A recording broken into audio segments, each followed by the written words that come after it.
What is music? What's music? What is it? I would argue that it's particular vibrations, but it's specifically the ones that people like. Some sounds aren't considered music, like you have an alarm on your phone. Now it might be melodic, it might have all the qualities of music, but if you're using it as an alarm, it's not music because it's not serving the purpose of being something that you're listening to for pleasure. So it's not music. And on the other side of the spectrum, bird songs haven't been written by a human composer, but they are music.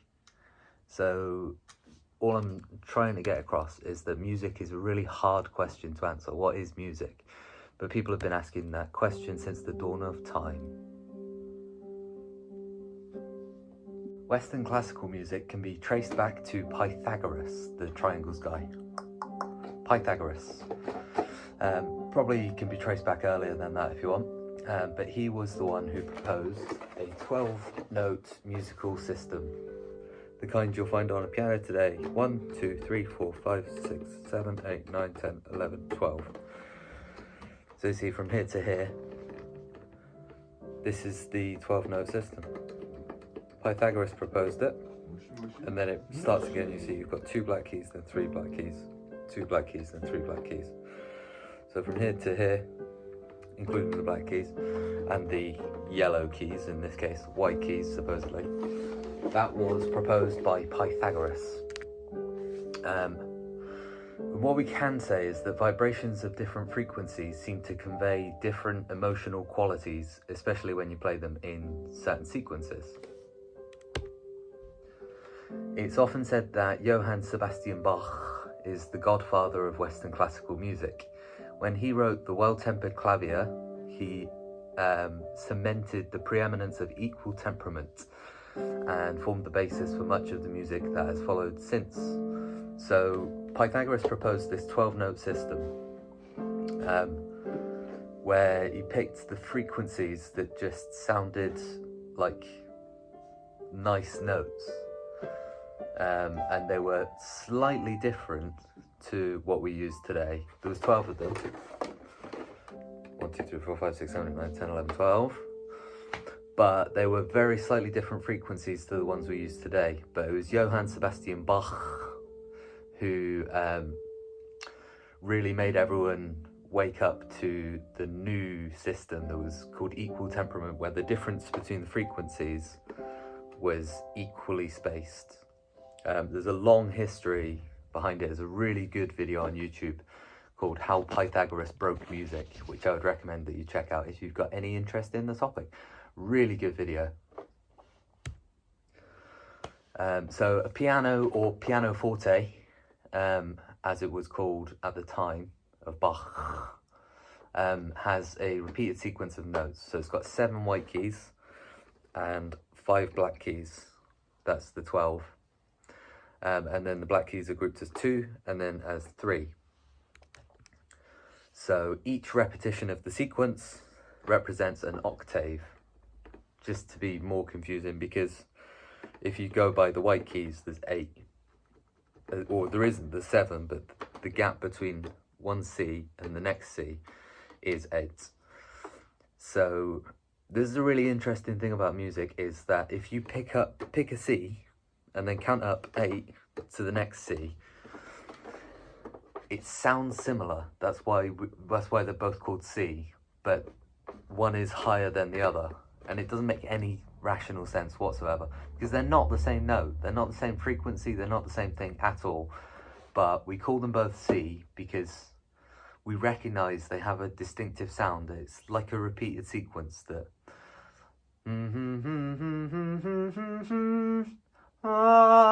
is the same as la, but it's not the same. It's one of the amazing, confusing mysteries of music.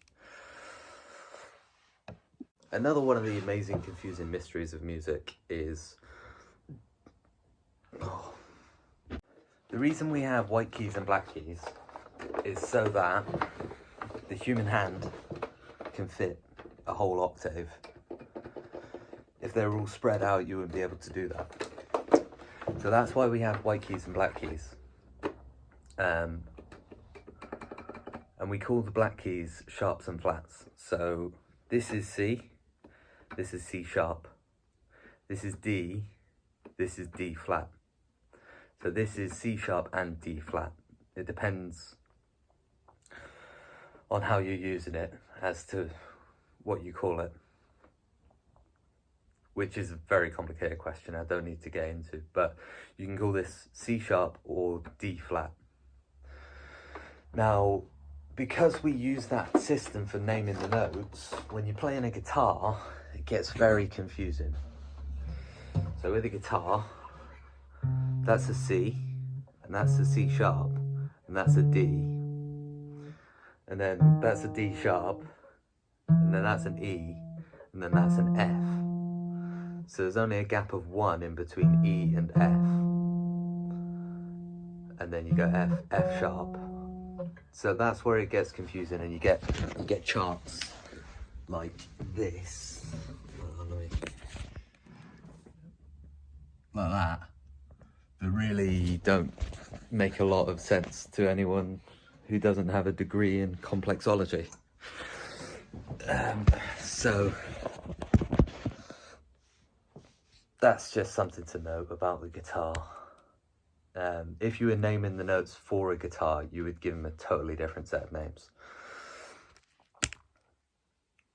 And just to clarify what I mean by that, once again, so this is E, and there isn't an E sharp, there's nothing there. But on a guitar, you would go straight from E to F. So that's why the really complex chart shows you where your sharps and flats are. Because it was designed, the sharps and flats system was designed to explain piano and doesn't make any sense on guitar. Whatever instrument you play and whatever music you listen to, one thing is for sure, music is mysterious. Why do we all feel the same emotion when we hear certain chord sequences? It doesn't make any sense as far as I can tell. There's certain things that do make rational sense. So for example, your heartbeat can match rhythms. When you're listening to music, your heartbeat literally can match the rhythm of the music sometimes. So it makes sense that you would experience a physiological reaction when you're listening to the music. But when it comes to harmony and melody, it's a completely different matter.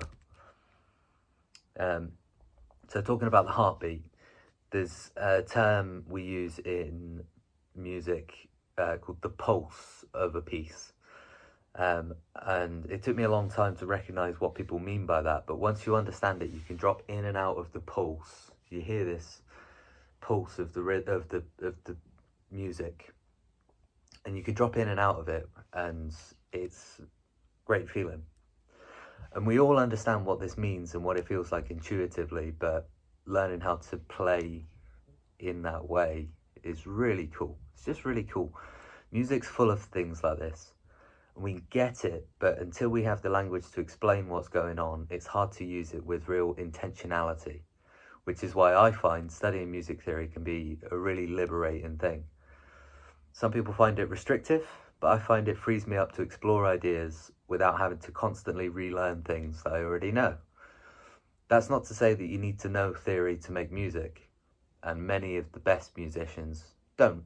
Lots of people find it too restricting, and some of the best musicians around just have no interest in learning theory behind it, because you don't need it, but I love it.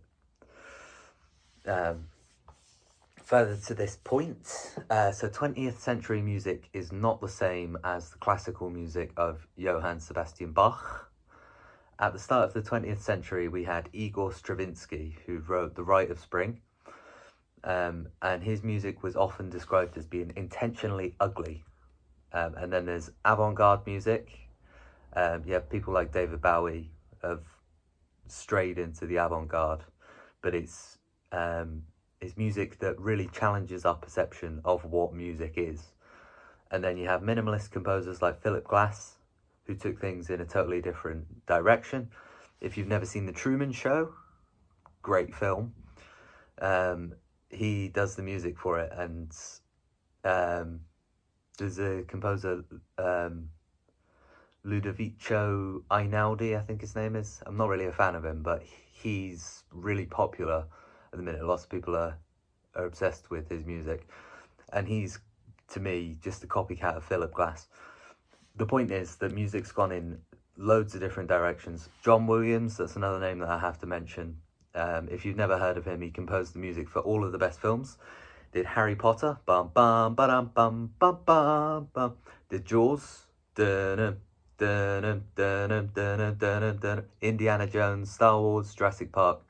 John Williams, the best living composer, in my opinion, and lots of people's opinion. Incredible musician. But the point is that the story of 20th century music becomes very, very complex. So we don't really have that direct line of classical music that from Bach you had Beethoven, you had Mozart, you had Chopin. You had this real lineage where they were all learning from each other and building on each other's ideas. And that doesn't really happen in the 20th century. It goes in lots and lots of different diffuse directions. And obviously things now in the internet age are even more complex. But in the 20th century, you have this other story that arises, which is jazz. And so jazz musicians tend to think of harmony not in terms of one octave from here to here. They tend to think of it more in terms of 2 octaves, which just completely frees up the keyboard and the musical landscape. And they think in terms of improvisation and free expression. And so it signals a distinctive move away from the old way of thinking about music. So you go from classical music before the 20th century into jazz music in the 20th century. And then I would argue that now in the 21st century, we've moved beyond jazz into a new way of thinking about music where we're a lot more, we don't even think about the notes. We don't even think about these 12 notes. We think instead about frequencies. When you have what technology's done to music, allowing people to choose the frequency very, very specifically. And also people's listening, because we've had so much music coming through our ears, we're more attuned to it so we can hear those minute differences, which it's not like it's new. On a guitar you can bend a note, so you're not stuck to just playing this and this. You can play the in-betweeny. But I think 21st century music is microtonal, which means that we're not bound to the 12-note musical system or the 24-note musical system, I would argue, in jazz. It's now infinite, practically.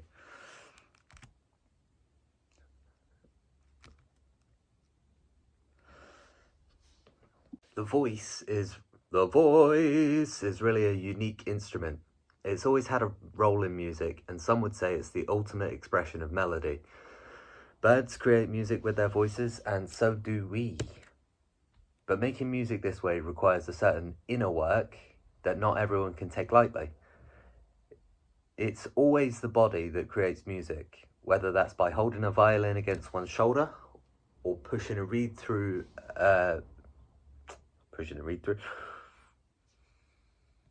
It's always the body that creates music, whether that's by holding a violin against one's shoulder or pushing air through a reed to play a woodwind instrument. But singing is wholly different.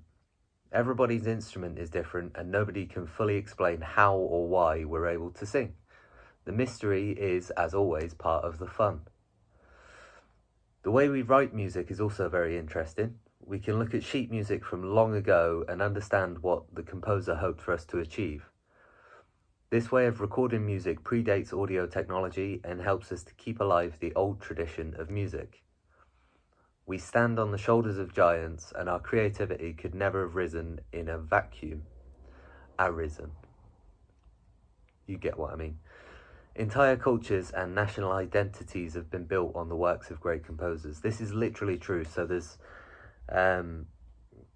this period in musical history a couple hundred years ago where composers from different countries were trying to establish a national identity through their compositions.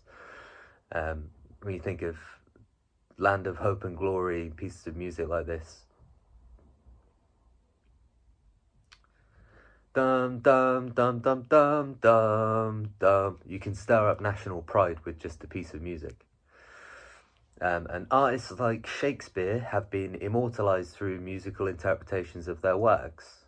Romeo and Juliet has been operas, stage musicals and pop songs over the centuries since it was written. Music can convey stories even without words. Leonard Bernstein composed the music for West Side Story, which was a retelling of Romeo and Juliet. He spoke very highly of the Beatles when they arrived in America, showing that even highly trained classical musicians can appreciate the works of popular musicians. There are no boundaries here. Bohemian Rhapsody is a pop song, but it shows every bit as much artful precision as even the finest 17th century opera, maybe more. Separating high and low art is something that is only done by idiots who don't really understand anything at all. When music is monetized, it leads to problems. Admittedly, it helps people to continue to make great music because they don't have to get jobs. But when it's done for money, it's a waste of everybody's time. Singing should be done for its health benefits, to express love, and to become more joyful. So the idea of music industry is pretty flawed, really. I say, if music be the food of love, play on and don't look for checks in the mail. Atheists and believers alike have often referred to music as spiritual or religious in its experience. Even Satanists will cite heavy metal bands. God and music live in the same space, beyond the usefulness of science, in an area that can't ever be explained. AI can never make music that's better than human music, because there is no better, it's personal, and that's all there is to it. Just one final little tidbit for you. So if you only play, hold on, wait for it to load up. If you only play the black keys,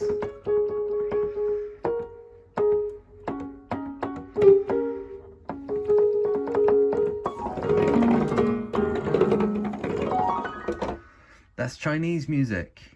It's a little thing that people don't know, and they should. Interesting, isn't it?